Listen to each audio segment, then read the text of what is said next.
festival Mode et Design s'associe avec Mode et Affaires à HEC Montréal aujourd'hui pour vous faire parvenir une discussion très importante et très pertinente dans le climat actuel. Alors, je suis réuni aujourd'hui avec Géraldine et Julie pour discuter aujourd'hui de diversité corporelle. Alors, je vais laisser le panel se présenter. On va commencer avec Julie. Oui, alors je suis Julie Artachot, je suis photographe, militante féministe, anti-grossophobie et donc c'est ça, je parle souvent de ces sujets-là dans plusieurs médias et voilà. Et moi, en fait, mon nom c'est Géraldine Jeune, sur les réseaux c'est Mademoiselle Jerry. En fait, je suis conseillère en images, donc qui vient jumeler le maquillage et le stylisme. Et moi, tout ce que je fais là tous les jours, c'est vraiment de pousser les gens à s'accepter. Donc moi, c'est beaucoup l'acceptation de soi et pousser aussi la mode à bouger, à avoir de la diversité. De toute façon, je sais qu'on va en parler là, mais voilà, c'est ce que je fais. Ah, c'est génial. Alors, en rentrant tout de suite dans le vif du sujet, j'aimerais d'abord définir ce qu'est la diversité corporelle. Parce qu'on entend parler de ce sujet dans les médias, que ce soit les médias mainstream ou même les réseaux sociaux, mais beaucoup de gens ne savent pas exactement ce que c'est. Alors, j'aimerais commencer par faire un tour de table, savoir un peu comment est-ce que vous définissez la diversité corporelle. Alors, Julie? La diversité corporelle, je crois que c'est n'importe qui n'est pas un homme ou une femme blanche cis hétéro qui n'est pas en situation de handicap. Donc, finalement, c'est beaucoup de gens qui sont dans la diversité. Oui, parce qu'en fait, c'est n'importe qui sort des standards dits de beauté. Et souvent, c'est des standards qui sont basés beaucoup sur des personnes blanches minces. Donc, après ça dépend aussi de la question, si on la pose où. Si on la pose, je pense, au Québec, ça serait ça la réponse. Là. Mais ce serait ça pour moi. Non, t'as vraiment bien répondu. C'est vraiment, si on est dans une pièce puis il y a 1000 personnes, c'est 1000 personnes différentes. On n'est pas pareil. Donc, pour moi, c'est de mieux représenter justement cette diversité. Je sais que c'est pas évident parce qu'en fait... tu sais, moi, je prends une ligne de vêtements, j'ai 1000 personnes habillées, je dois m'assurer d'avoir des vêtements qui fit à tous ces gens-là. Donc, tu ne peux pas servir tout le monde. Mais pour moi, une diversité corporelle, c'est vraiment ça, c'est de voir une différence, de voir une vraie différence. Pas comme, t'as un centimètre de plus ou t'es basané. Non, une vraie différence. Pour moi, c'est, ouais. Je suis tout à fait d'accord avec ça. Moi, je pense franchement aussi qu'on est arrivé à un point dans nos sociétés où on a réalisé que l'individualité, c'est la norme pour tout le monde, que tout le monde est différent et que c'est justement ça, la diversité corporelle, c'est nous, en fait. Et ça nous amène sur notre prochain sujet. Je voulais juste savoir comment est-ce que vous voyez le mouvement social?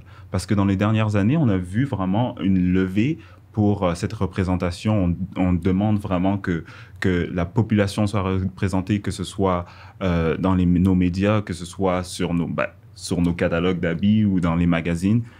Est-ce que vous le voyez plus comme une tendance ou vraiment un changement qui est en train de se produire dans le monde, dans la société actuelle? Je crois que le mouvement Body Positivity, là, c'est de ça qu'on... Je crois que c'est un mouvement essentiel. C'est un mouvement qui a été récupéré par la suite beaucoup, je pense, à des fins de marketing parce que c'est tendance d'en parler, mais à la base, c'est vraiment fait. C'est aussi un mouvement qui, à la base... est faite aussi pour de la diversité corporelle aussi, qui a été pris partie chez les personnes noires aussi. Là. Donc, à la base, c'est pas une fille mince blanche qui a parti ça. Donc, c'est un mouvement vraiment intéressant de mettre tous les corps, en fait, égaux, et je pense que sur le même pied d'égalité. Par contre, je pense qu'au début de ce mouvement-là, si on prend, par exemple, si on regardait, mettons, les hashtags sur Instagram, on voyait vraiment plus de diversité. Et là, je pense que n'importe qui... Parfois, c'est une critique, j'ai l'impression que n'importe qui se plie en deux puis qui a un petit bourrelet va pouvoir mettre le hashtag Body Positivity, alors qu'à la base, je suis comme... tu sais, c'est quelque chose qui est très récupéré, puis il y a des gens qui ne comprennent pas pourquoi ce mouvement-là existe, de vraiment faire la diversité quelque chose d'essentiel et pas juste de s'accepter malgré son petit bourrelet, tu sais. Donc, c'est ça. Je pense que c'est beaucoup récupéré en marketing aussi. Ça fait bien paraître une entreprise. Souvent, parce qu'au début, je trouvais que surtout les magazines, ils avaient un spécial diversité corporelle. Pourquoi il y a un spécial? Pourquoi on peut pas juste à tous les mois avoir une fille, plus size sur le cover? Pourquoi on doit en parler? Pourquoi ça devient un événement? Et aussi, par rapport, moi, à la diversité, je vois que c'est vraiment une tendance parce que, par exemple, moi, personnellement, j'écrivais dans un magazine, puis j'avais vraiment ma chronique pour parler de taille plus, la diversité, qu'est-ce qu'on peut trouver, où magasiner et tout. Puis, à un moment donné, ils se sont dit, mais ils ont regardé dans leur bureau, puis ils se sont dit, est-ce qu'il y a une fille ici qui peut parler de taille plus, mais qui n'est pas vraiment taille plus? Il y en a une qui dit, ouais, moi, tu sais, d'aller dans tel magasin, je comprends, c'est pas compliqué. Donc, on a coupé ma chronique, puis on l'a donnée à quelqu'un d'autre dans le bureau chef qui peut parler de la réalité d'une femme qui magasine dans les magasins taille plus. Mais je pense qu'elle porte du size 6. Ouais. So, à un moment donné, c'est ça paraît bien quand tu vois qu'il y a un article puis il y a une ouverture. Mais ce qu'on demande, c'est oui, l'ouverture, mais aussi au sein des bureaux chefs, comme on dit en anglais, a seat at the table, where oui, t'en parles, mais la personne qui écrit l'article, c'est sa réalité, elle le vit. Puis, je veux pas throw shade, mais je lisais son article, je suis comme, mais là, ça se voit que tu fais pas partie de ce groupe-là. You don't get it. So, pour moi, ça va jusque-là. Le changement va jusqu'au sein des gens, derrière les magazines, derrière les campagnes qu'on voit. C'est là, il est là le changement. Et c'est compliqué. Puis souvent, j'ai l'impression que les gens parlent beaucoup de nous, mais ne nous laissent pas beaucoup parler. Tu sais, donc... Oh my gosh, that's so true. C'est tellement bien dit. Redis-le. Je dis, les gens parlent de nous, mais veulent pas nous laisser parler. Wow. Donc, c'est tout le temps notre réalité à travers les yeux de quelqu'un qui pense peut-être comprendre. Et c'est souvent là, en fait, qu'il y a plein de billets qui se passent, puis que c'est sûr que d'un point de vue extérieur, tu lis cette chronique-là et tu fais « mais c'est sûr que ça, c'est pas ma réalité. Ouais. C'est la réalité perçue selon quelqu'un qui pense peut-être comprendre ma réalité. Puis c'est là qu'on se perd. Ouais. Puis je trouve vraiment qu'on devrait laisser la place vraiment aux gens de la diversité, de toutes sortes, à la table des sujets qui les concernent. Puis souvent, tu sais, c'est ça. Les gens veulent dire on va faire de l'inclusion, mais tu sais, c'est quand même juste des gens minces, blancs qui prennent des décisions. Là, tu sais, je trouve ça bien choquant. Là, ouais. Ou ce qu'ils disent, OK, je connais un peu le sujet, ma meilleure amie est noire, puis c'est un port de 16-18, donc c'est correct. Au pire, je vais lui poser 2-3 questions. Non, pourquoi pas lui donner ce poste-là à cette femme-là pour justement créer une diversité, mais que le contenu soit authentique. En fait, c'est ça, c'est le manque d'authenticité dans le contenu parce que ça paraît. Quand c'est pas ta réalité, ça paraît. Ouais, mais c'est sûr aussi qu'on ne peut pas rentrer vraiment en profondeur dans le sujet si on n'est pas face à cette réalité, comme on disait tout à l'heure. Mais je voulais aussi passer au niveau du... tout le hashtag Body Positivity, ce que tu as soulevé tout à l'heure. Comment est-ce que vous voyez ce mouvement? Est-ce que le Body Positivity, est-ce que ça promouvoit vraiment l'acceptation de soi-même? Ou est-ce que d'après vous, c'est vraiment quelque chose qui est l'acceptation sociale de la diversité de nos corps? Qu'ils soient, par exemple, amputés ou qu'ils soient un peu plus gros ou qu'ils soient juste plus minces ou même juste une morphologie différente. Est-ce que c'est la société qu'on essaie de donner un aspect positif à la société ou c'est vraiment d'avoir une acceptation personnelle de qui on est et de ce à quoi on ressemble? Ben, c'est comme une bonne question parce que à la base, je pense que ça devrait être l'acceptation de tout le monde, mais je pense que dans les faits, c'est très individualisé. Donc, je pense que les gens cherchent beaucoup soi-même, en fait, à utiliser ce hashtag-là, puis justement dire j'ai le droit aussi d'exister, mais ça devrait être que tout le monde devrait être embarqué dans la conversation, mais je pense que l'effet des réseaux sociaux fait que c'est très individualisé. Ouais. C'est un peu mon sentiment. Ben, tu vois, quand on parle de hashtag, qu'on sait tous... quand on utilise certains hashtags, il y a un reach au niveau de l'algorithme sur les réseaux. Fait que je pense qu'il y en a qui abusent là avec les hashtags.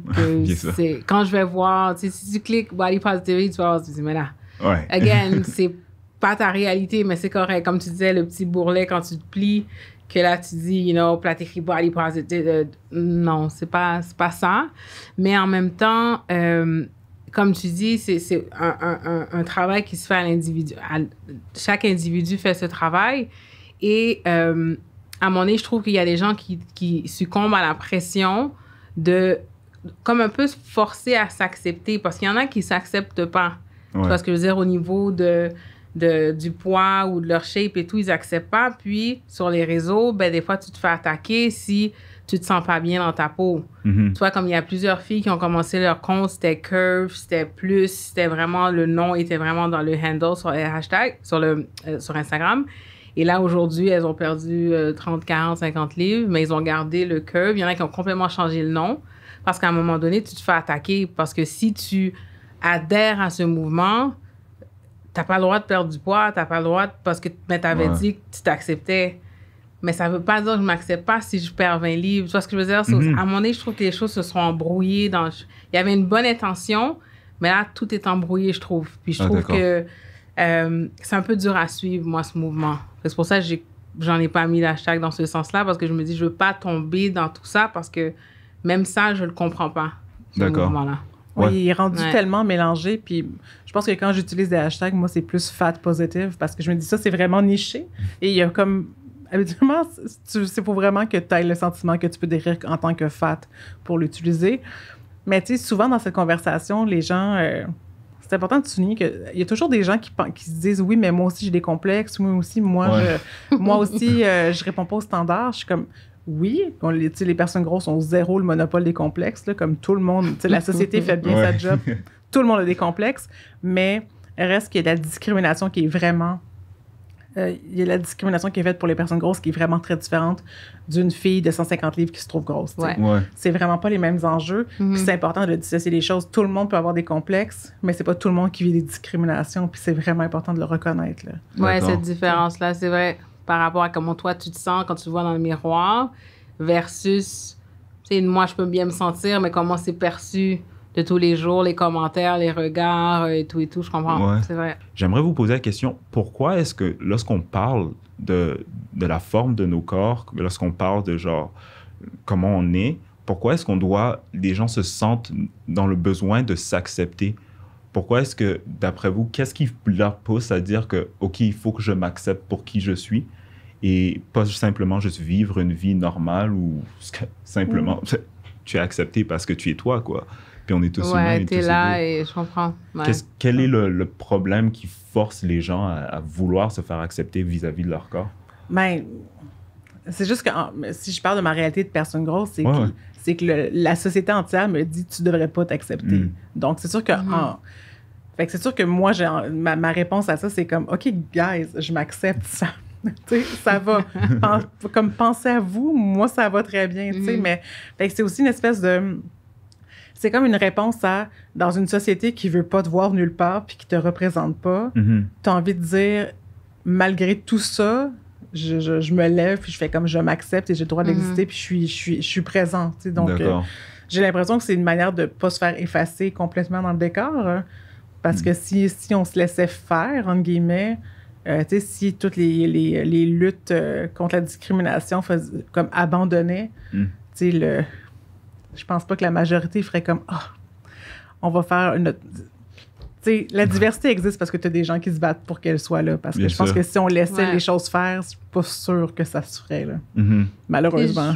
Puis je trouve que c'est important de s'accepter parce qu'en fait, dans ton comportement, ton choix de carrière, ton choix de partenaire, ta vie en général, tu vois ce que je veux dire? Il y a des gens qui ne s'acceptent pas, puis ça n'a rien à voir avec la grosseur et tout. Il y a des gens qui ne s'acceptent pas. Et justement, cette diversité sur les réseaux, de voir des femmes qui n'ont pas le corps parfait, entre guillemets, qui mettent des photos en bikini, whatever, c'est comme, OK, je me vois, c'est cool, il y a une diversité. Donc, c'est important de s'accepter à la base. Mais il y en a qui le font, mais dans le confort de chez eux, ils ne partent pas un compte, puis ça devient comme le focus, acceptez-vous, acceptez-vous. Parce que pour moi, tout groupe, à un moment donné, ça devient excessif, ça devient un peu... Puis il y a toujours 2-3 cons, là, qui écrivent des commentaires, t'es comme, oh my God, mais c'est pas ça le but de justement s'accepter, tu vois. Mais à la base, c'est important, d'être bien. Ouais, mais c'est sûr aussi que comme revenir au sujet des réseaux sociaux, il y a toute cette pression de la société de rentrer dans un moule quelconque pour pouvoir être accepté. Et c'est ça qui est un peu en train de comme augmenter nos complexes et nous sentir rejetés dans certains cas. Et ça nous emmène justement à notre prochain sujet sur l'exclusion. Tu parlais tout à l'heure de oui, il y a des gens qui ont des complexes, qui se sentent complexés, mais ils ne sont pas discriminés à cet égard. Et je veux retourner aussi sur le niveau, sur le sujet du poids, parce que c'est justement ça qu'on était en train de souligner, que malgré toute l'avancée, l'acceptation, etc., il y a toujours cette discrimination où on ne voit pas, où on n'accepte pas, où on ne voit même pas la beauté dans ce qui est, ce qu'on parle des formes et des curves, etc., etc. Mm-hmm. On voit même aujourd'hui des top models comme Winnie Harlow qui ont vitiligo et qui se présentent, qui sont très célèbres, mais on ne voit pas des gens en surpoids qui ont ce même standard de célébrité. Alors, comment est-ce que vous décrivez cette exclusion et pourquoi est-ce qu'elle est surlignée par le poids dans la mode? Wow. C'est une grosse question. Mais... On peut la décortiquer. Oui, non, mais en fait, mon Dieu, c'est tellement une énorme question. Je pense que la mode, en général, nous a exclus parce que un jour, on a mis la taille médium à un certain type de corps et ça n'a jamais changé depuis comme 100 ans et plus. Donc, c'est comme si la mode évoluait pas en même temps que le poids de la société. Parce que je veux dire, en général, je pense qu'au Canada, la taille moyenne, c'est 14-16 ans et la plupart des magasins arrêtent à 14-16 ans. Donc, c'est comme, officiellement, la mode nous dit à la moitié de la population, c'est un peu ça. Alors que, c'est ça, je veux dire, le poids d'une population a augmenté dans les dernières décennies, mais l'offre n'a pas augmenté. J'avais été à New York, à mon avis, la section taille plus, c'était au 5e étage. Je suis au premier. 5 étages, escalator, là. 5 étages, j'arrive en haut, il n'y a pas de lumière. Il y a peut-être comme... C'est un gros department store à New York, là, et I'm like, il y a peut-être 2 lumières d'allumées. So, il fait noir, les vêtements sont pêle-mêle, but that's your section. Après, tu fermes parce que tu dis, ils sont pas venus. Tu te fous de ma gueule, là. Ça fait pas de sens. La faute est souvent remise sur le consommateur. C'est votre faute. Vous avez pas assez acheté, mais d'un côté, l'offre, pour vrai, des trucs de... C'est pas unique, là, comme histoire, là, comme d'une section taille plus cachée quelque part et toujours très en désordre. Tu sais, il n'y a rien d'accueillant, là. Comme le magasin te crie, sors d'ici, là. C'est un peu ça, là. Donc, tu sais, c'est la faute que... fait que qu'ils remettent la faute sur le consommateur, mais j'étais comme, votre présentation est pas là. On est toujours mis dans un coin.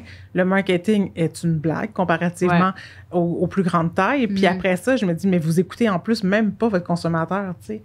Puis, fait que moi, je trouve ça, pour vrai, remettre la faute sur le consommateur, là, je me dis, ça me fâche parce que je me dis, non, vous auriez pu faire mieux et vous auriez pu comme adresser comme le problème avec votre clientèle, puis vous l'avez pas fait. Puis ça, je trouve c'est trop facile de remettre la faute au consommateur. Au moins, tu as essayé. Donc, après ça, on ne pourra jamais dire que tu n'as pas eu cette ouverture d'esprit et tu n'as pas investi dans cette catégorie-là. Mais si ce n'est pas l'accessibilité, le marketing, c'est le type de vêtements. Tu sais, c'est des grandes chaînes qui ont des beaux vêtements colorés avec des plumes, des paillettes. It's a party. Tu arrives dans la section, tout est gris et bleu marin. Why? Pourquoi je peux pas avoir des paillettes puis des plumes, moi aussi? I don't get it. Again, on retourne au bureau chef. Prenez une femme qui c'est sa réalité et qui a un style vraiment intéressant qui peut vous amener ce vent de fraîcheur. C'est toujours les mêmes personnes qui prennent les mêmes décisions. Donc, ça, c'est le résultat que ça donne. Et peut-être prenez quelqu'un au bureau chef qui s'aime dans son propre corps et qui... True. Parce que des fois, je me dis, on dirait que les vêtements ont été faits par quelqu'un qui s'aime vraiment pas. Ouais, qui veut se cacher. Qui veut se cacher, là. Parce que je m'habille parce qu'il faut que je m'habille, sinon, je peux pas sortir de chez moi. C'est ça que je veux dire. Donc, c'est vraiment borderline. Et c'est insultant. Tu parlais d'exclusion, tu te sens exclu, tu sens que you don't matter because, mais on a des goûts, on veut diversifier et c'est ça que ça fait, toujours en train de bricoler, coller. Moi, j'ai de la colle chaude chez nous, je suis toujours en train de coller des affaires sur mes vêtements.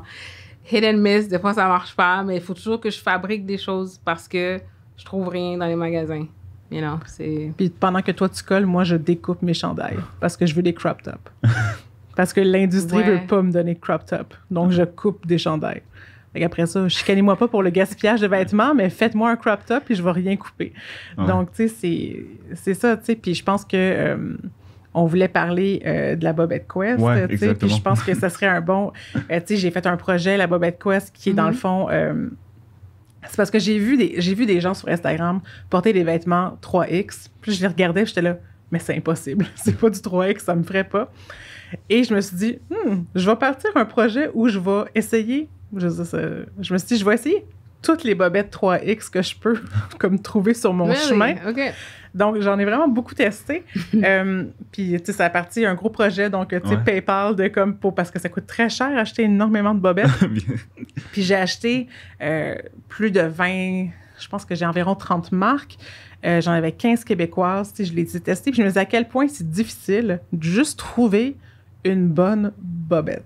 Là, je parle même pas d'une bobette fancy, là. Comme on n'est même pas dans la lingerie, là. Ça, tu sais, ça, c'est abuse pas avec ta... C'est ça, j'ai pas poussé trop, là. J'ai focusé sur une bobette de semaine, mettons.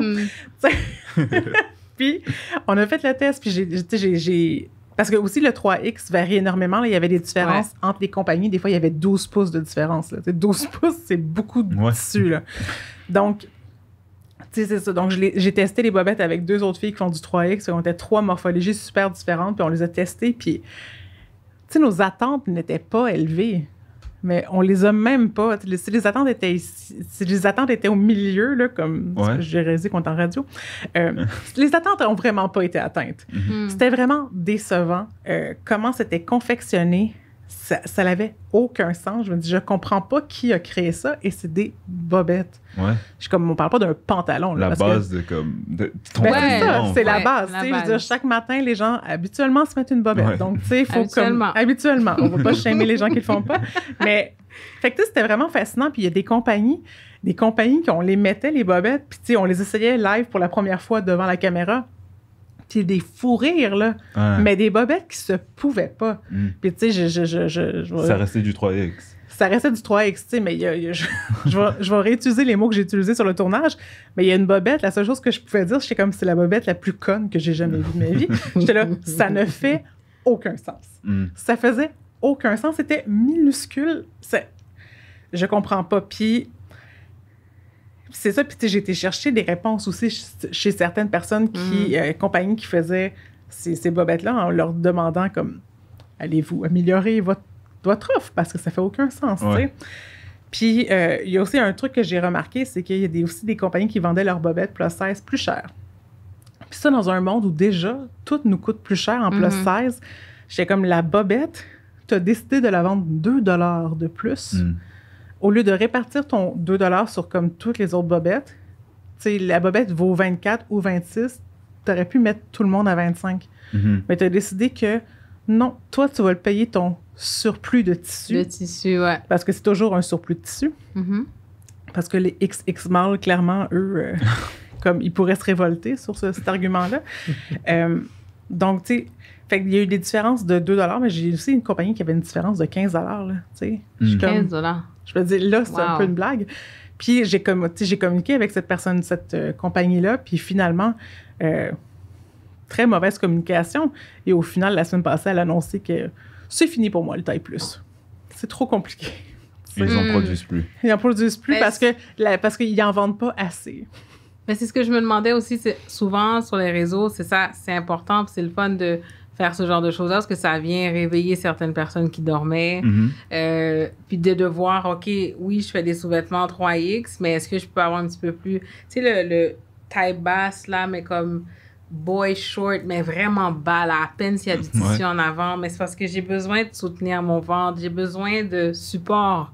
Tu vois ce que je veux dire? Sans aller chercher un spank ou quelque chose de gainant qui m'empêche de respirer. Tu sais, je veux un juste milieu. Puis tu vois, c'est tout ça qui... C'est important, tu vois, des campagnes comme ça, des projets, parce que tu dis, non, je vais essayer, puis les gens réagissent. Pour moi, c'est ça, c'est le fun que la compagnie puisse... réagir et dire, OK, s'il y a des changements, c'est encore mieux, mais de dire que j'en fais plus parce que c'est trop compliqué. Oui, ça, c'est le mauvais exemple. Mais par exemple, il y a une compagnie de culottes menstruelles qui... C'était dans les pires, là, comme côté sizing. Et là, ils ont vu mon vidéo et eux, leur réaction a été positive. C'était comme, OK, on va les retravailler. Ouais. On va réajuster. Et on va te revenir. Puis ils m'en ont envoyé comme 2 paires par la suite. Puis j'étais comme, et voilà. Et voilà. That's good. Et voilà. Yeah. C'est Il faudrait justement faire ça avec tout. Ouais. Les bracelets, il faudrait tout faire. Oui. Ben, ça revient justement à au point original qu'on avait souligné au début. Lorsque vous laissez les gens qui vivent cette réalité s'exprimer, on arrive à un vrai changement. Et quand on parle seulement de quelqu'un... Moi, par exemple, j'étais tellement... Je regardais Julie très intensément parce que c'est une réalité que je ne pouvais même pas m'imaginer. Mm-hmm. Quelque chose d'aussi basique et essentiel qu'un sous-vêtement pourrait être compliqué pour une personne, monsieur et madame tout le monde, de le trouver. C'est ludicrous, comme on le dit en anglais. Yeah. Mais je pense justement que quand on n'a pas cette vision de la réalité, de la vie d'une personne qui est différente de la nôtre, on essaie de standardiser les choses, mais d'une manière tellement pas efficace qu'on arrive à des scénarios semblables. Et je pense que ce genre d'actions, ils doivent continuer à être prises, mais on a besoin d'une plateforme, bien sûr, pour pouvoir en discuter. Mais je voudrais juste rajouter aussi qu'une chose qui est terrible dans tout ça, c'est que des bobettes, souvent, tu peux, surtout en ère de pandémie, tu sais, c'est beaucoup de commandes en ligne, donc tu peux pas les essayer. Et la majorité, comme 75% des bobettes, tu ne peux pas les retourner. Puis des fois, il y en a qui vont jusqu'à, comme, la plus chère, elle coûtait 65 $, là. Puis je suis comme, tu peux pas la retourner. Fait que non seulement, quand j'ai fini mon vidéo, je me suis dit, j'ai l'impression d'avoir découvert une arnaque, tu sais. Les compagnies font des bobettes, on dirait qu'ils les font mal, puis ils sont comme, ils pourront pas les retourner, on va garder leur argent. Tu sais, c'est un peu fou, là, de se dire, OK, un complot de bobettes. Ben, c'est un peu ça, pas vrai. Puis on est comme il y a une enquête, là. J'en ai plein chez nous, je peux pas ramener, mais qui ne fit pas. Puis pour de vrai, là, je comprends, parce que la grandeur, c'est vraiment pas ça. Ouais. Tu vois ce que je veux dire? C'est tout, même au niveau des cuisses. Tu sais, c'est comme la tête, tu l'élargis, mais au niveau des cuisses, tout d'un coup, ça se réduit. Mais j'ai des cuisses, j'ai besoin... Oh my gosh, c'est très frustrant. Tu sais, il y a quelque chose qui fonctionne pas. Il y a vraiment un complot de bobettes. Je pense que ça serait ça, puis...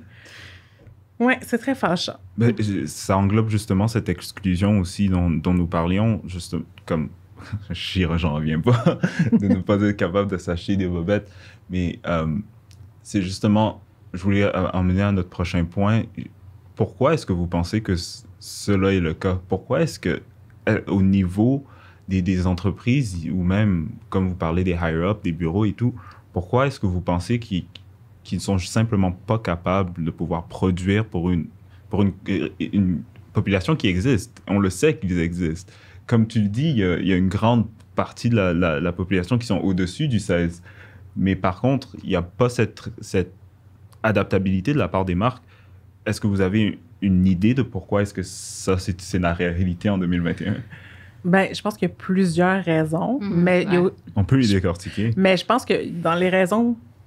Numéro 1, c'est qu'il y a des compagnies qui ne veulent pas de nous comme clients.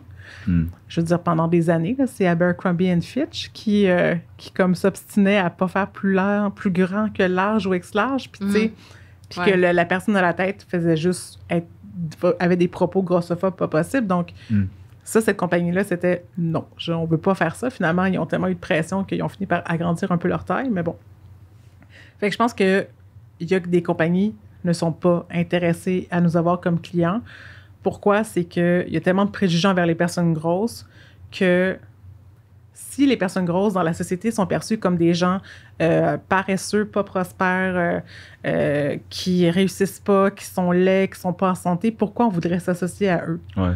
Alors que dans la vie, moi, je connais plein de personnes grosses fabuleuses qui réussissent, qui ont tout ça, tu sais, donc c'est comme si on avait une image d'une clientèle qui n'est pas attrayante, hein, selon les préjugés, mais que dans les faits, je pense qu'on est juste une communauté absolument comme variée et flamboyante et merveilleuse. Tu sais. Donc, je pense qu'une raison majeure, c'est que les gens ne veulent pas de nous comme clients. Donc, c'est assez violent de se faire dire comme non, on veut pas de toi, tu sais. Puis, tu sais, comment ça peut se vivre, mettons, dans une expérience de magasinage, et je suis sûre que tu as vécu ça, tu vas magasiner avec tes amis, là, mince, quand tu es au secondaire, hein, et là, tes amis sont partis là, essayer du linge, Puis toi, tout ce que tu peux faire, c'est attendre dans comme le coin des accessoires, là, puis t'es là. Oh, j'allais dire, check les foulards. Ah, un joli foulard. Ouais. Tu sais, mais fait que toi, t'as pas le droit à cette expérience-là. Wow. C'est tout ce que tu peux acheter, là, c'est les petits trucs on the side qui, clairement, ils s'en foutent de toi. Tu sais, c'est fou, là, tu sais, d'attendre tes amis qui magasinent là, quand t'es jeune, parce que toi, t'as accès à 2 magasins, pendant que tes amis ont accès au Carrefour Laval au complet. Puis toi, t'es comme, je vais aller dans mon magasin, j'ai très hâte. C'est fou, là. Comme tout ce magasin là, qui déborde ne veut pas de moi. Ouais. Puis habituellement, tu te ramasses à magasiner seul. Ouais. Moi, à un moment donné, j'ai essayé de magasiner seul parce que ça marche pas. « Oh non, tu vas voir, fais-le, essaye-le ce soir, ça va te faire. » Puis là, j'avais l'air de la fille super négative qui est toujours en train, qui est pessimiste. « Non, ça me fera pas. » Non, mais essaye! Mais je sais que ça me fera pas. Tu vois ce que je veux dire? Et à un moment donné, je me dis « Non, je vais magasiner seul. » Et tu sais, on parlait justement de... Tu sais, au niveau des grandeurs aussi, tu sais, de dire est-ce qu'on 16, 12, 14, 18, 20, 22, tu sais, celle qui porte du 26, c'est une autre réalité que celle qui... Moi, je suis considérée un peu petite dans la mode des tailles plus, parce que c'est 14, 16. Donc, ça m'est arrivé d'aller dans un magasin taille plus, puis la vendeuse, elle voulait pas me servir parce qu'elle dit, ben toi, t'es pas taille plus. Mais si je suis là, c'est parce que je peux pas rentrer dans le magasin à côté, you know? Puis elle était comme, non, ben là, tu regardes là avec son ventre plat. Et I'm like, mais je suis où, là? C'est vraiment frustrant parce que je me dis, même au sein, justement, de cette communauté-là, là, il y a du shaming de, ouais, mais toi, t'es pas assez grosse. Toi, à un moment donné, ça devient vraiment compliqué. Puis, oui, au niveau du sizing, puis aussi, en tant que styliste, j'ai des clientes, souvent, taille plus, on va magasiner. Et il y en a plein qui me disent, elles ne veulent pas investir dans leur garde-robe parce que pour elles, un jour, elles vont perdre le poids. Wow. Ça arrive souvent qu'elles me disent, ah ouais, mais tu sais, je veux un chandail, une petite jupe, un pantalon, mais je veux perdre du poids. Donc, quand j'aurai cette taille, là, je vais investir. Mais là, à un moment donné, j'ai compris que, premièrement, parce que tu te sens pas bien, donc, sur les réseaux sociaux, il y a beaucoup de femmes qui sont à l'aise, qui posent des photos, mais je considère que c'est une minorité. Dans la journée, dans la vie de tous les jours, c'est pas tout le monde qui s'accepte, qui peut mettre une photo en sous-vêtements sur les réseaux. Donc, c'est pas évident en tant que marque de composer avec tout ça. Parce qu'il y a plein de gens qui ne veulent pas investir dans leur garde-robe parce qu'ils disent, ah oui, quand je vais perdre du poids, je vais investir. Et je pense que c'est au niveau de l'offre. Les vêtements sont tellement plates que tu es comme, ben OK, je vais attendre de perdre pour aller m'amuser. Mais s'il y avait plus d'offres, plus de qualité, plus de fantaisie, ben à ce moment-là, parce que c'est toujours 2 styles différents, soit la fille qui se cache ou celle qui est comme une vixen qui met du latex puis elle a un fouet. En tout cas, il n'y a pas de juste milieu. Fait qu'à un moment donné, tu te dis, mais c'est pas évident. Donc, pour moi, c'est d'augmenter l'offre et de diversifier l'offre parce que il y a toutes sortes de femmes dans ces catégories-là aussi. Tandis que dans les autres grandeurs, on s'éclate, puis des gens qui s'habillent juste en noir peuvent s'amuser, comme des gens qui mettent des paillettes. Mais nous, il manque de diversité dans ce sens-là. Et les compagnies, c'est un peu difficile à composer avec tout ça, parce qu'il y a beaucoup de femmes qui, justement, ne s'acceptent pas, quand on parle d'acceptation, et qui se disent, je vais investir maintenant, je veux m'acheter des beaux vêtements, parce que je suis là, et quand je perdrai. C'est ça que je dis à mes clientes. Quand tu seras rendu à 16-10, on s'en... Mais là, t'es à 20, là, mais habille-toi. Mais c'est si l'offre te donnait envie de rester, tu vois ce que je veux dire? Je pense que c'est ça aussi. Mais on est tellement dans une société d'apparence, tu sais, que c'est tellement important de bien se présenter. Puis les gens mettent beaucoup d'importance là-dessus. Tu sais, comment tu vas à une interview pour une job si tu n'as pas l'impression que tes vêtements, tu te sens comme... Je veux dire, imagine si tu as de la difficulté à t'acheter une bobette, là, t'acheter comme un saut de professionnel. Tu sais, c'est plusieurs niveaux de difficulté. Donc, c'est ça aussi, c'est que tout n'est pas fait pour nous. Donc, c'est sûr que ça donne toujours envie de changer. Puis c'est super intéressant que tu dises qu'il y a beaucoup de personnes qui considèrent juste... Ils achètent de quoi parce qu'ils veulent revenir dans leurs anciens jeans ou peu importe. Mais... Seigneur, c'est vrai que l'offre, en ce moment, elle donne pas envie de rester dedans. Tu sais, c'est vrai que c'est soit... Puis c'est surtout la mode, j'ai l'impression que c'est soit vraiment plate ou tellement over-féminin que c'est super difficile de trouver ton style dans l'offre parce que je suis comme, à un moment donné, je me suis dit, je sais pas si j'ai le droit d'exister si je suis pas une plantureuse Ashley Graham. Puis j'étais comme, je me sens pas. Puis, je suis pas toujours. Hypersexualisation à l'extrême. Puis c'est comme, parce que oui, je suis grosse, mais aussi je suis sexy, puis je suis attirante. C'est ça. You know, je veux forcer la note, je vais te montrer comment je suis attirante, je vais te montrer ma craque de sein tout le temps. Je suis comme, wow, calme-toi. Tu sais, juste, comme tu as dit, just regular cool clothes. Exactement. You know, puis ça a l'air compliqué. Oh, wow. C'est une réalité, franchement, que je pouvais même pas imaginer. C'est fou. Mais juste pour revenir à ton point, en tant que styliste, parce que souvent, quand on en parle à des gens qui ne la vivent pas, cette réalité, ce problème-là, ils disent toujours que, ben, il n'y a rien que je puisse faire. C'est les marques qui décident quel habit ils vont produire, quelle taille ils vont faire, etc., etc. Même en préparation à cette discussion, j'avais écouté une interview de Fern Malice qui disait justement que, ben, le Fashion Week, c'est pas une place pour avoir cette discussion.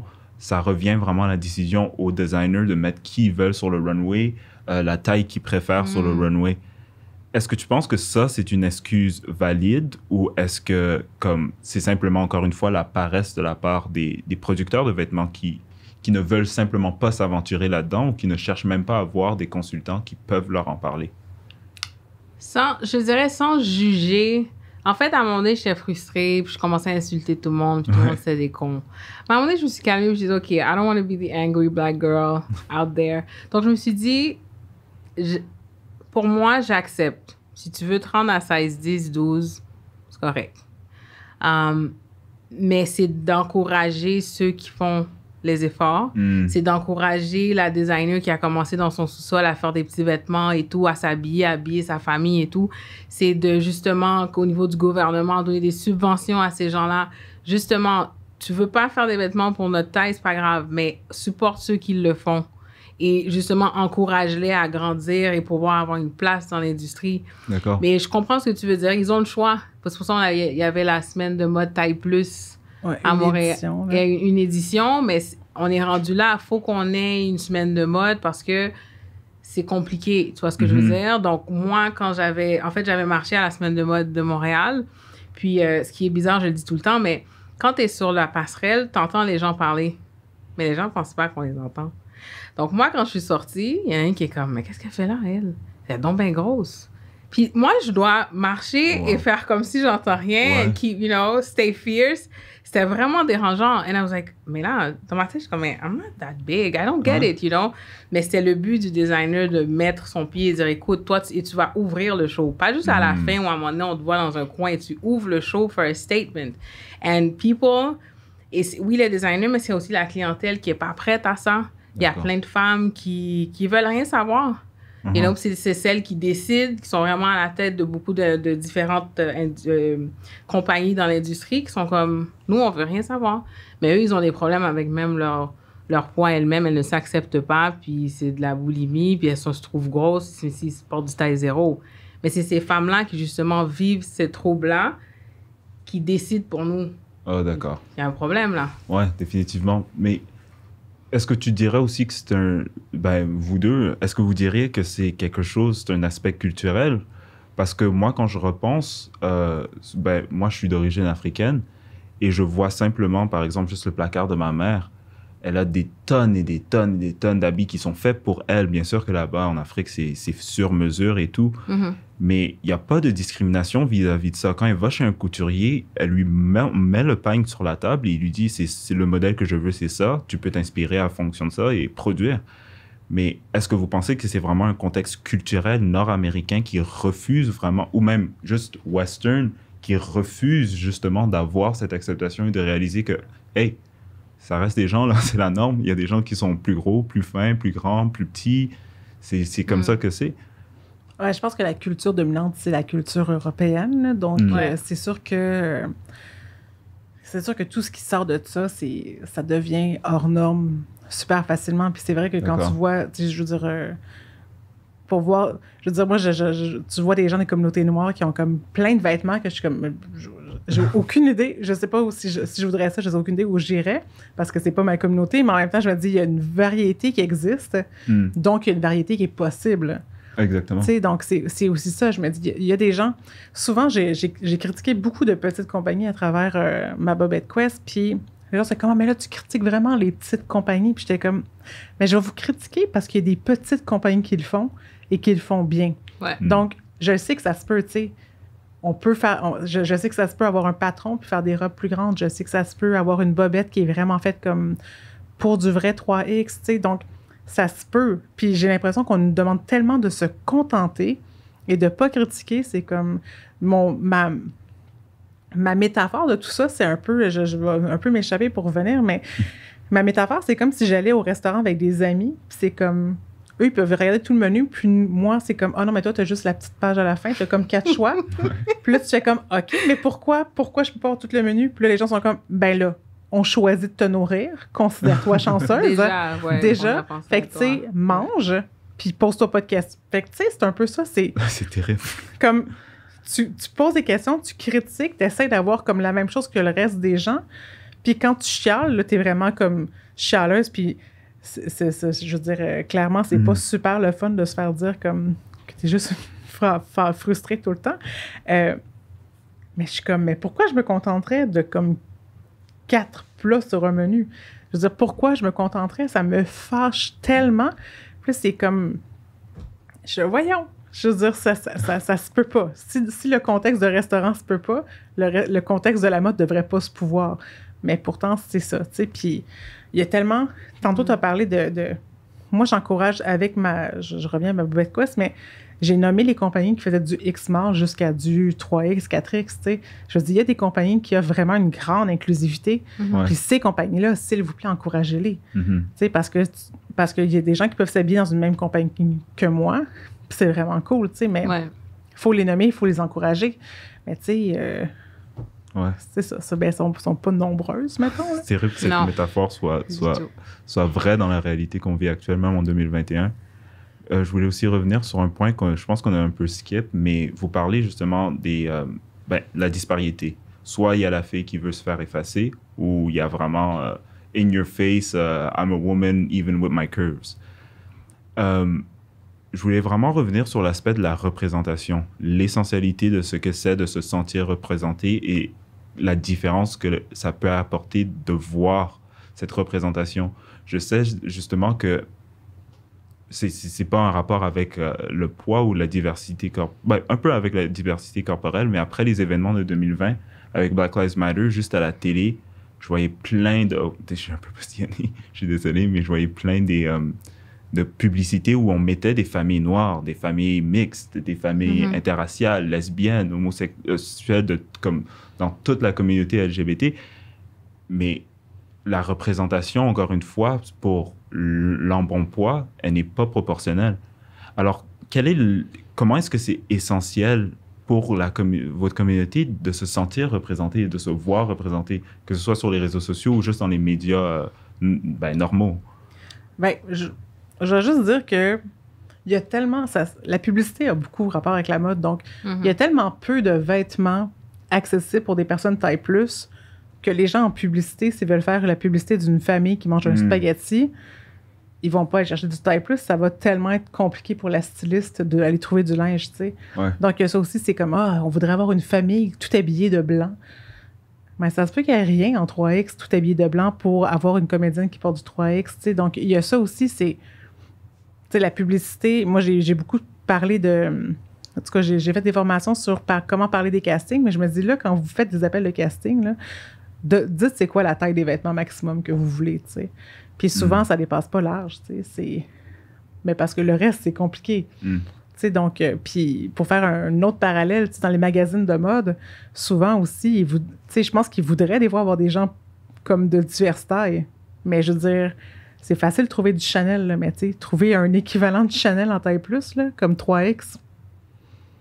Ouais, puis que ce soit beau, puis ça réponde aux standards du type puis que ça soit égal, high fashion. Il n'y en a pas. Fait que c'est difficile d'avoir une représentation visuelle quand il n'y a pas de vêtements pour mettre sur les gens, tu sais. Si, mettons, tout le monde pouvait être tout nu tout le temps, il y en aurait beaucoup plus. Je crois que ce serait plus facile d'une certaine manière, mais tu sais, comme il faut habiller, mais comme c'est une bonne chose, comme il faut habiller les gens en publicité, Ça fait qu'on en voit moins parce que c'est vraiment compliqué de les habiller. D'accord. Après ça, on rajoute aussi des préjugés sur les personnes. Là. Donc, tu sais, je pense pas qu'une compagnie de pizza va se dire on va mettre une personne grosse Ouais. sur... Ouais, c'est ça, comme tu disais, qu'une famille qui mange du spaghetti, je suis comme, oh my God, déjà dans ma tête, tu regardes là qui mange encore. Tu sais, Ouais, c'est ça. comme si c'est, that's all we do, we eat. Fait que, à un moment donné, c'est ça, c'est beaucoup ça. C'est, les gens sont pas prêts. Tu vois, comme là, on parlait de 2020, mais ça fait tellement d'années qu'ils auraient pu être faits. Mais là, ça peut faire 30, 40 ans, 50 ans que les gens se battent. Puis c'est aujourd'hui, Qu'il y a le déclic. 2020, que là, ça commence. Fait que tu vois que ça prend du temps. Ouais. Et les décideurs sont pas prêts, ça les intéresse pas. Puis c'est plus on milite, plus on en parle, plus on fait des bobettes quest, plus on... C'est là que ça va changer. Comme... Puis aussi de trouver... Parce qu'il y a tellement peu de styles aussi, comme on disait, c'est assez extrême. Je sais comment, mon Dieu, enfin, je peux suivre des filles qui aiment ça porter des t-shirts et être un peu tomboy, tu sais. Puis je peux suivre des filles qui sont pas dans l'over-féminité puis dans comme très glam et tout. C'est le fun de trouver des gens qui te ressemblent et qui sont pas dans des espèces de clichés comme... Tu sais, puis je pense que la majorité des personnes minces ont plein de modèles. Puis, tu sais, moi, j'étais là, les modèles à la télévision avec lesquels j'ai grandi, il y a comme 3 madames, tu sais. Puis, comme quand j'ai 16 ans, quand j'avais 16 ans, une femme de 40 ans, c'était très vieux. Maintenant, j'ai comme 37 et je pense pas que c'est très vieux. Mais, tu sais, je voulais pas m'identifier à cette femme-là, tu sais. J'étais comme, je suis une ado, à qui tu veux que je m'identifie? Donc, c'est un peu fou, tu sais. Je me dis, pour vrai, quand j'étais jeune, je me dis, les seules personnes que je trouvais un peu cool, c'était genre Queen Latifah, tu sais. Mais c'était tout. Tu sais, après ça, comme il y avait un grand vide. Il n'y avait pas tant, c'est vrai. Il n'y en a vraiment pas beaucoup. Ouais. Mais maintenant, je peux trouver plein de gens qui me ressemblent. Puis je pense que ça, c'est un bon côté des réseaux sociaux où on peut enfin se retrouver puis faire comme... Puis moi, ce que j'aime, en fait, c'est... je suis quelqu'un, je suis comme, ben j'aime son style. Donc, tu sais, j'espère beaucoup qu'elle tag les vêtements, tu sais, les compagnies OSAB. Fait que là, je découvre plein de compagnies. Et là, plus ça va, plus je connais plein de compagnies qui font du plus size. J'en connais plein au Canada puis aux États-Unis et ailleurs dans le monde et pas beaucoup au Québec. Donc, message. Ouais, il y a un petit ça message. aussi au Québec. Ouais, ça, c'est... Tu sais, la mode locale, moi, les gens veulent beaucoup encourager la mode locale. Et je me dis, j'aimerais ça, mais non, ça sera pas possible. Parce que si j'encourageais la mode locale, il faudrait que je m'habille avec comme des chapeaux, là. Fait que, tu sais, ou des portefeuilles. Tu sais, ça serait comme pas super. Il y a beaucoup d'accessoires, vraiment. Oui, c'est ça. On pourrait faire des des... robes avec des accessoires, mais tu sais, je pense qu'après ça, ça serait pas super. Donc, tu sais, la représentation, moi, ça me fait du bien de voir ces filles-là sur Instagram puis de voir comme, je les trouve belles, je les trouve comme qu'ils s'habillent bien, puis je peux aller chercher des filles qui me ressemblent puis qui portent des vêtements qui me font du sens, tu sais, puis de pas juste miser sur les 2 ou 3 modèles que je... En tout cas, c'est important d'avoir de la variété dans la représentation parce que c'est pas vrai que tout le monde s'identifie comme à quelqu'un de... Tu sais, à une Ashley Graham qui est toujours comme des courbes comme exactement aux places parfaites qui sont célébrées, tu sais, avec des gros cheveux puis toujours du... Tu sais, je suis comme... Non, j'ai besoin d'un juste milieu. J'ai aussi besoin de la fille tomboy parce qu'elle a le droit d'exister. Oui, bien sûr. C'est vrai, c'est bien dit. Mais je voulais te revenir sur une question en tant que photographe. Quand tu es pas obligé, mais quand ton travail te demande de faire un peu le parallèle, c'est-à-dire de prendre en photo des gens qui sont dits comme étant le standard de la beauté, ce qui est le corps parfait, comment est-ce que tu peux deal avec ça? Comment est-ce qu'il y a une disparité quelque part ou est-ce qu'il y a un déclic qui dit « Hey, peut-être que j'aimerais photographier des monsieur et madame tout le monde qui ressemblent à notre public. » Sincèrement, récemment, j'ai eu cette réflexion-là. À force de photographier des gens qui correspondent aux standards de beauté et qui ne se trouvent pas beaux, je me suis dit, pour vrai, à un moment donné, c'est juste tellement... C'est triste, là. Comme, je peux passer des semaines à voir comme 4 personnes qui s'aiment pas. Et moi, ça me donne juste envie de m'aimer plus parce que je me dis, pour vrai, ça sert à rien, peu importe le corps qu'on a. Même les gens qui correspondent aux standards s'aiment pas. Puis je vois à quel point, puis tu sais, photographier des gens aussi, c'est accès à leur vulnérabilité. Puis je vois comment c'est difficile pour eux de s'accepter, tu sais, comme de voir un double menton, sont comme, ils fixent là-dessus, tu sais, puis c'est comme, j'ai pris du poids, j'ai un double menton, tu sais, puis après ça, c'est comme, j'ai vieilli, j'ai des rides, puis ça devient, à force de voir des gens se décortiquer en morceaux, Moi, c'est pour vrai, ça m'a donné un boost de confiance impossible, ce qui est très étrange.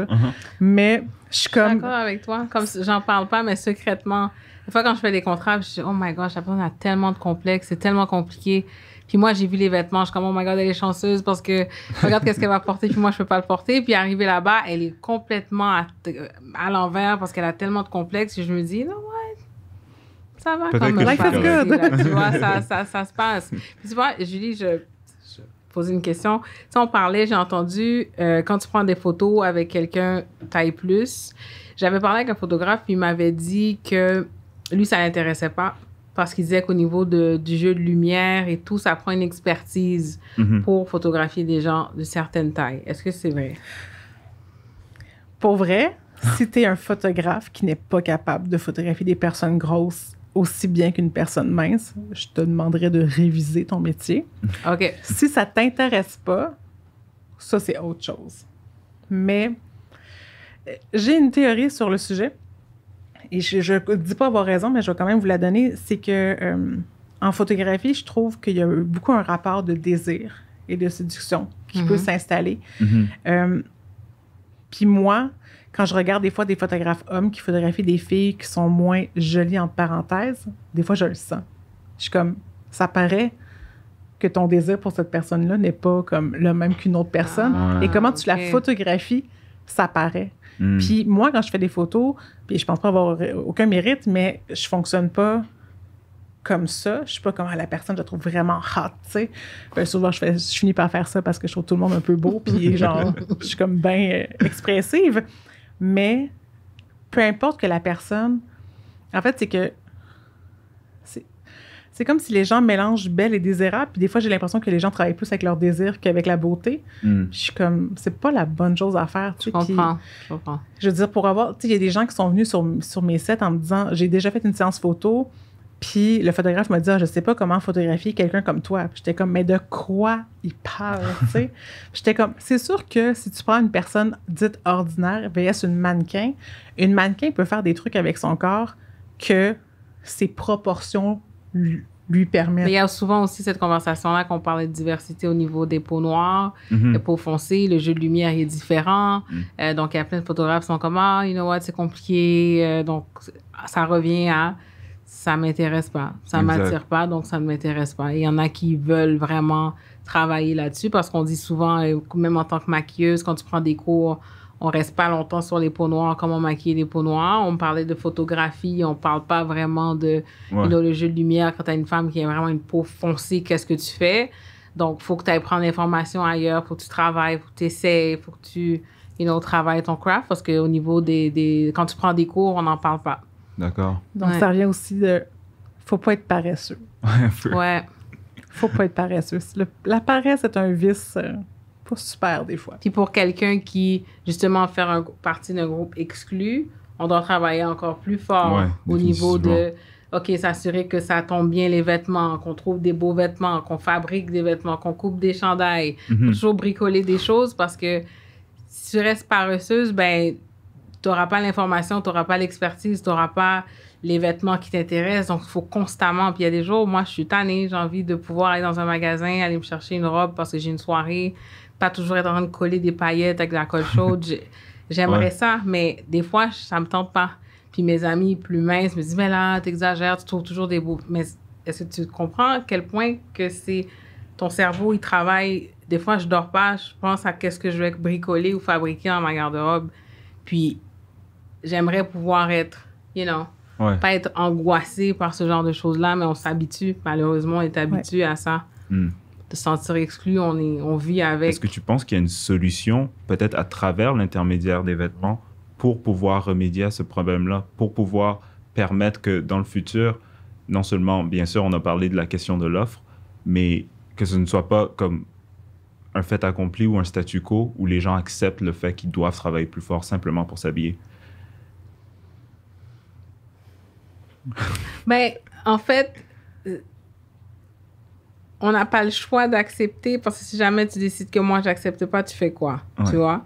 Donc, moi, c'est de ma recherche, c'est mon travail d'aller chercher, de contacter des designers, d'aller voir d'autres boutiques, Je fais beaucoup les friperies aussi. Je trouve pas mal de morceaux dans les friperies. Donc, c'est mon travail. Des fois, c'est plus difficile d'aller chercher, de oser faire quelque chose de différent. But it's part of my job, tu vois ce que je veux dire? Et ma clientèle, je les pousse à oser parce que moi, je trouve ça important. Que ce soit au niveau de la couleur, de la forme, du tissu. Il y a des femmes, dès qu'ils arrivent, « Oh non, moi, je ne mets pas ça, ça ne me va pas. » Tu l'as essayé? Non, non, je sais. Non, essaye. Puis là, on se bat pendant 2 minutes. Mais après, ils l'essayent, ils sont comme, « Oh my God! » Ben oui. Souvent aussi, c'est nous, tu sais, on a un tunnel vision quand on va dans un magasin, on regarde toujours les mêmes choses, on va vers ce qu'on connaît, ce qui est comforting, ce qui nous réconforte.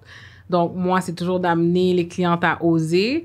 Mais en même temps, je peux pas faire comme si la réalité n'était pas que il n'y a pas grand-chose qui se passe. Donc, c'est d'amener de la différence. Et oui, je travaille plus fort, mais j'ai pas le choix. Je pense que c'est ça. Mes questions un peu plus ouvertes. À part, par exemple, juste le changement au sein des marques en tant que telles, avoir une plus grande offre, est-ce qu'il y a d'autres choses qui peuvent être faites pour pouvoir remédier à la situation? Comme remédier au fait que certaines personnes ne peuvent pas s'habiller simplement par le fait qu'ils sont qui ils sont, ou ils sont juste plus gros, plus minces, ou je sais pas. Est-ce qu'il y a des solutions d'après vous qu'on peut appliquer dès maintenant pour pouvoir remédier à la situation? Dès maintenant, non. Non. Ouais. C'est vraiment du long terme. Il n'y a pas de... Il n'y a comme pas de solution, tu sais, faut je veux dire, moi, je vais continuer à m'habiller aux États-Unis, tu sais. Puis mes marques préférées ne sont pas d'ici. En attendant qu'une marque d'ici atteigne un niveau de qualité que j'ai ailleurs. Donc, tu sais, c'est juste plate, en fait. Moi, j'aimerais juste ça que les compagnies comprennent qu'on a de l'argent, c'est une chose qu'on a, et qu'on aimerait ça la dépenser ici, des fois aussi. Donc, c'est un peu ça. Des fois, les gens veulent pas de notre argent. Puis des fois, je trouve ça un peu triste parce que c'est ça. On en a.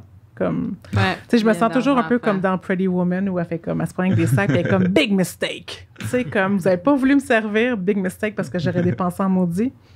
Je me sens toujours un peu comme Julia Roberts dans Pretty Woman. Ouais. Pour enchérir, je dirais c'est du long terme. Et aussi, quand on parle de diversité au niveau de la grosseur ou de la grandeur des vêtements. On a les femmes qui sont des personnes qui sont vraiment plus petites. Il y en a qui sont vraiment grands. There's tall, there's small, there's les handicaps.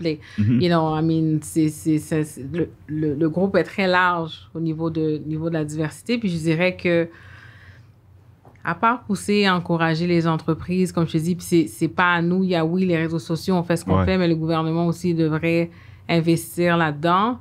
Je me dirais, c'est ça, au niveau de la représentation à la télévision, de marketing companies, faire des annonces différentes, des annonces percutantes.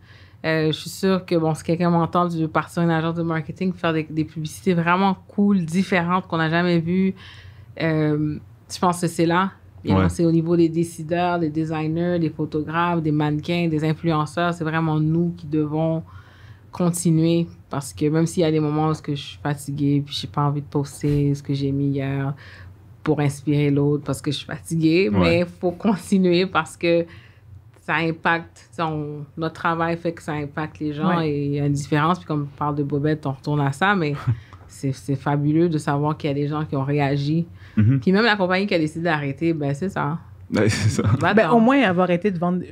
En plus, c'était même pas un modèle qui faisait bien, donc tu es rendu. Tu vas arrêter de niaiser les gens et tu vas juste arrêter de le faire. Right? Parce que toi, tu l'as fait, mais il y a du monde qui se font avoir à longueur de journée qui l'achètent, comme tu as dit, en ligne. Puis, sérieux, tu peux pas les retourner. Puis c'est tellement cher. Oui, non, c'est vraiment. C'est très cher. Les gens pensent pas à quel point ça peut coûter cher une bobette de designer québécois. Mais en plus, si elle est mal faite, c'est un peu frustrant. Tout à fait. Vraiment. Je pense franchement qu'il faut juste appliquer, quand on parle de groupes marginalisés, on voit toujours les mêmes applications un peu partout. Cet aspect de représentation, cet aspect d'engagement de la communauté pour pouvoir changer les choses, ça revient à la même chose. Et je pense que juste une conversation comme celle qu'on vient d'avoir, justement, aide beaucoup à pousser les trucs et juste permettre aux gens qui ne vivent pas votre réalité de comprendre un peu ce que c'est. Et juste les ouvrir les yeux sur la question et bâtir des alliances et avoir des alliés dans le combat pour pouvoir justement arriver à cette vraie acceptation de la diversité corporelle. Ben, Julie et Géraldine, je vous remercie énormément d'avoir eu cette discussion avec moi. Ça fut fait un plaisir. plaisir. J'ai tellement appris aujourd'hui et au plaisir de vous reparler, de vous revoir. Merci. Merci.